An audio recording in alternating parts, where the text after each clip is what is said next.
السلام علیکم ورحمۃ اللہ وبرکاتہ۔ ناظرین کرام، آج میں آپ حضرات کی خدمت میں ایک مسئلہ لے کر حاضر ہوا ہوں جو عام طور پر لوگوں کے ساتھ پیش آتا ہے، اور عام طور پر لوگ اس کے بارے میں پوچھتے بھی ہیں کہ یہ مسئلہ ہمارے ساتھ میں پیش آ گیا ہے، اب کیا کریں۔ نماز ہی کے تعلق سے وہ مسئلہ ہے کہ ایک شخص نماز میں اس وقت پہنچا جب امام صاحب قرأت شروع کر چکے تھے، یعنی امام صاحب نے سورہ فاتحہ شروع کر دی تھی، اس وقت ایک شخص پہنچتا ہے تو اب یہ کیا کرے، ثنا پڑھے یا امام صاحب کے ساتھ میں شریک ہو کر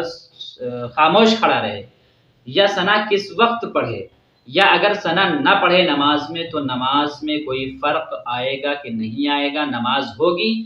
کہ نہیں ہوگی۔ اس بارے میں بہت سارے حضرات معلومات بھی کرتے رہتے ہیں، اور یہ مسئلہ عام طور پر لوگوں کے ساتھ پیش بھی آتا ہے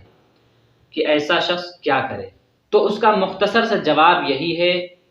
کہ ایسے شخص کو چاہیے، یعنی وہ شخص جو نماز میں اس وقت گیا ہے، نماز میں اس وقت شریک ہوا ہے جب امام صاحب قرأت شروع کر چکے تھے، امام صاحب سورہ فاتحہ شروع کر چکے تھے، تو اس شخص کو چاہیے کہ نماز میں امام صاحب کے ساتھ میں خاموش کھڑا رہے، کچھ نہ پڑھے بلکہ خاموش کھڑا رہے۔ ہاں، جب امام صاحب رکوع میں جائیں تو اس شخص کو چاہیے کہ جلدی جلدی ثنا پڑھ لے اور امام صاحب کے ساتھ میں رکوع میں شریک ہو جائے۔ لیکن اگر اس کو اطمینان ہے کہ میں ثنا پڑھوں گا اور امام صاحب کے ساتھ میں شریک ہو جاؤں گا رکوع میں، تو یہ شخص ثنا پڑھ لے، امام صاحب کے ساتھ میں رکوع میں شریک ہو جائے۔ اور اگر اس کو یہ ڈر ہے کہ میں ثنا پڑھوں گا اور امام صاحب کے ساتھ میں رکوع میں شریک نہیں ہو پاؤں گا، تو اس شخص کو چاہیے کہ اب وہ رکوع میں شریک ہو، ثنا نہ پڑھے۔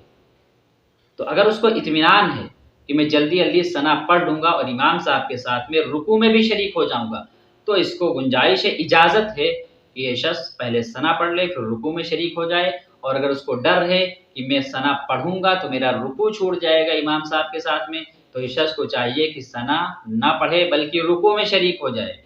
اور اگر ثنا نہیں پڑھتا ہے تو نماز میں کوئی حرج واقع نہیں ہوگا، کیونکہ ثنا پڑھنا نماز میں نہ تو فرض ہے، نہ واجب ہے، نہ نماز کی شرطوں میں سے ہے۔ تو اگر کوئی ثنا نہ پڑھے تب بھی نماز ہو جائے گی، نماز میں کوئی فرق نہیں آئے گا۔ امید ہے کہ آپ حضرات کو یہ مسئلہ واضح طور پر سمجھ میں آ گیا ہوگا۔ السلام علیکم ورحمۃ اللہ وبرکاتہ۔